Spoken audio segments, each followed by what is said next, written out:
Hi everyone, Chelsea here. Before we dive into this week's thrilling folklore episode, we wanted to share a quick ad for one of our indie podcast friends. The episode will be starting right after. We hope you enjoy. Hey, you ever get that feeling there's something in the dark watching you? If you're like me, you can't look away. That's why I want to tell you about Creepy Shit. It's the podcast that dives into the strange, the haunted, the downright unholy, true crime that never got answers, folklore that refuses to die, and stories that cling to you long after you're done listening. Every week you're invited to sit by the fire with the rest of us creepers and hear something you'll want to share in a hushed voice. So if you're ready to explore things that might go bump in the night and things that don't make a sound at all, subscribe to Creepy Shit Podcast wherever you get your podcasts. Join us. We've been waiting for you. From folklore and fairies to monsters and mysteries, it came from the Maritimes. Ready to ride the ferry across the River Styx, my co-host, Chelsea.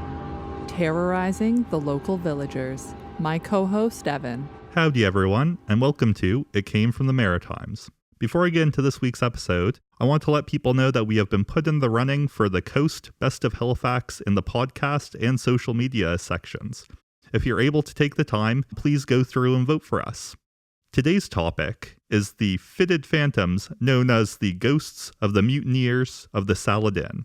As a warning, this episode discusses murder, including that of children. So this one, it goes pretty far back. Have you heard of this one, Chelsea? So only because recently I was at the Maritime Museum of the Atlantic and I saw an exhibit that was like potential artifacts from the ships. Oh, yeah. No, there's a couple of things there. Yeah, but I'm excited to learn more. Awesome. So this story starts in 1842 when Captain George Fielding sailed the Vitula from Liverpool, England to Peru. It had a full cargo of seabird guano, or poop, that was a common ingredient in gunpowder and fertilizer. Are you telling me I could make money off of this? I'd say probably not so much now. Oh man, should have been alive back in 1842. Or at least not in a way that I think would be worth it. At least for you as an individual. He was trying to sneak the cargo without paying proper fees and was caught by the Peruvian soldiers. Fielding attempted to arm his men, but they instead hid in the hold, fearing that they would get killed in the fight. As Fielding was trying to cut the line to his anchor, he was shot in the shoulder and apprehended, along with his entire crew. He managed to escape with his son, who was either 8 or a teenager, depending on the sources. I love that's very specific. It's like 8 years old or from age 13 to 19. Yep, you know. And they lived in hiding in Peru, waiting for a boat that could return them to England. Now, at this point, you're probably thinking, Evan, you've said Peru and England. I'll get to the part about the Maritimes, don't you worry. Before long, a British boat, the Saladin, came into harbor. It was named after the Kurdish Sultan, and it had a figurehead of his appearance. And I believe that's one of the things they believe is at the Maritime Museum there, the figurehead. It is, yes. I have a photo of it I'll share to social media. Awesome. So the Saladin was helmed by Captain Mackenzie, and carrying an expensive cargo including gold, silver, copper, spices, and of course, guano. Liquid money. I think it was solid, to be fair. I don't think that they just had it sloshing around. Mackenzie agreed to take Fielding and his son, but on the condition that they work for their passage. Fielding agreed to these conditions, but didn't keep up his end of the bargain. I have to say this Fielding is coming across as a real rascal. He is a bit of a rascal. You'll see. So when the Saladin rounded Cape Horn, the southern tip of South America, and got to the mid-Atlantic, Fielding had plans in place for mutiny. Some say it was due to the working conditions on the boat, and that treatment by Captain Mackenzie was subpar, while other accounts say that he basically just always planned on trying to mutiny. And he is kind of as you said, a little bit of an interesting fellow, so he might have always had that in his mind anyways. Either way, he gathered a group of 4 other sailors, along with his son, and hatched their plan. In the middle of the night, they went to the tool chest and collected some makeshift weapons, a carpenter axe, a maul, an adze, and a broadaxe, and began their massacre. First they targeted the first mate, who was fast asleep. They killed him and threw his body overboard. Next, they targeted the captain, but his dog was outside his door. As they approached, they heard a low growl, and knew that if they kept their current plan, he would be alerted. So instead, they went after the second mate, knocking him unconscious and throwing him overboard. But the splash into the cold ocean woke him up, and he cried for help. The mutineers then decided to use this to their advantage, ran to the captain's door, and yelled, "Man overboard!" The captain stumbled out to find that he was surrounded, and while he put up a good fight, Captain Mackenzie was no match for 6 mutineers and was eventually dispatched, and again, his body was thrown overboard. They killed 3 other crewmen, leaving only 2 remaining men, William Carr, the cook, and John Galloway, his steward. They offered these men a share to stay, as they needed someone to cook for them, but the other option was death, so they didn't really have a choice. Additionally, Fielding told the other mutineers that they would kill them before arriving at shore either way.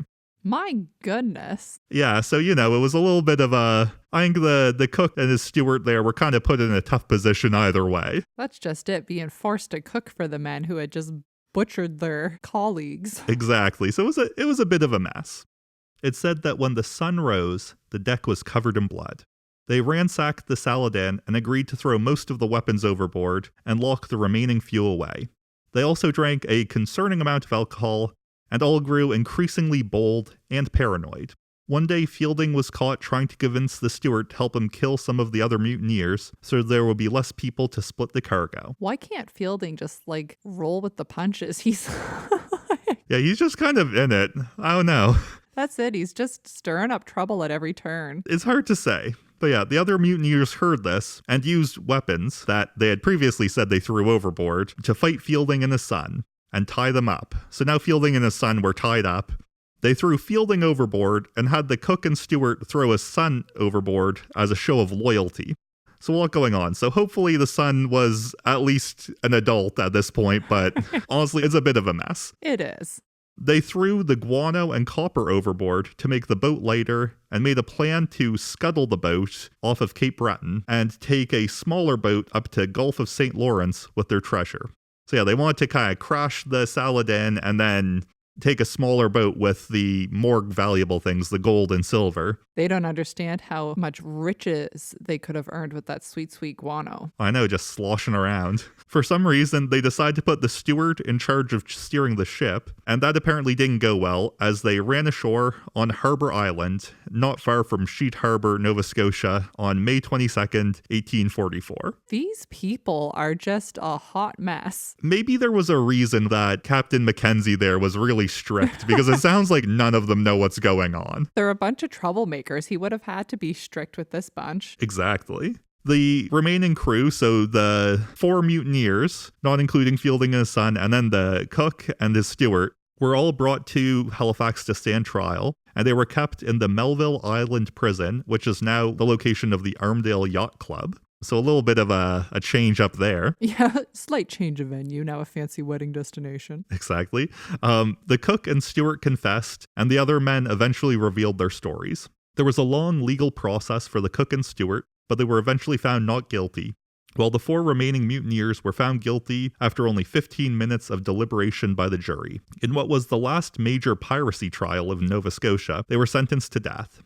They set up the gallows in what is now Victoria Park in Halifax, and were brought in from the prison at 10 a.m. on July 30th, 1844. They had to have military assistance for crowd control, as so many people came out to see the execution. As they arrived, they found their coffins were below the gallows, ready to bury their bodies. Before hanging, one of the mutineers kissed the others on the cheeks and apologized to the crowd, saying that he hoped he would find pardon from God. That's kind of sweet. I guess so. I mean, when you consider the amount of people he killed, it feels a little, I don't know. Yeah, I don't know if my impulse would have been to, kiss my fellow mutineers on the cheek and be like, we had a good run, but it's a nice gesture, a little love at the end of their lives. I guess so. Anyways, the men were hanged, and their bodies were left for an hour before taking down for burial. 2 of the men were buried in the Potter's Field at the site that later became the Spring Garden Library. previously mentioned on Chelsea's episode. Ho-ho. And it is said that one of the bodies was exhumed by a medical student who kept the skull on display. Now, did he get official permission to exhume the body, or was this like a Frankenstein situation? My understanding, it was kind of a Frankenstein situation, and it sounds like people were kind of mad about it, but then never really did anything, if I'm remembering correctly.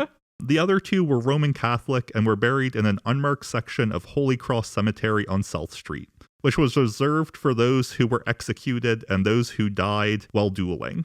It is said that the ghosts of the mutineers can be seen wandering the Holy Cross Cemetery at night, holding makeshift weapons ready for another mutiny. Some say it is just the two who were buried there, while others say they see 4, with those buried in the Potter's Field joining.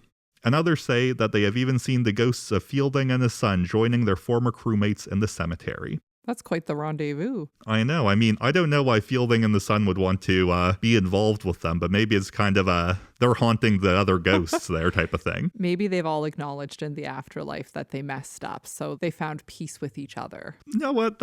Maybe that's nice. It's kind of like we all made some mistakes. That's it. And I will say, one thing I found kind of interesting in a horrific way is that the hangings took place in what is now Victoria Park. That area beside like the hospital, on South Park Street, beside the public gardens. So that was where like hangings were. I used to live really close to there. Yeah, you lived like right next to that. I'm lucky my apartment wasn't haunted. Maybe it was. Oh, yeah, it is wild, though, just to think of how much has happened in public spaces that we know about in history and how much we just have no clue about because the records were lost or it was just something that was never documented. There's the ghosts of the Saladin Mutineers. I will say it took me a little while to get to the Nova Scotia of it all, and it took me a little while to get to the ghosts of it all, but we got there. We did, and honestly, I love this because I know in your Oak Island episode, one of the early episodes we did, we talked about Captain Kidd a bit, but this is our first proper like pirate focused episode. So I feel like being a maritime province, it was due time. Exactly. So thank you for sharing. Anytime. And now I'm going to do a little segment here just talking about some other folklore stuff that I found, not necessarily related to the Maritimes, but just stuff I like to talk about. This is a Monster by Mistake, where I talk about something that is maybe misattributed monstrous qualities. And this week, it's grass. I love it. Evan knows he has a captive audience, so he's seeing how far he can push this. Exactly. So it's actually called hungry grass, and it's based in Irish fairy tale. And some would say it's just grass.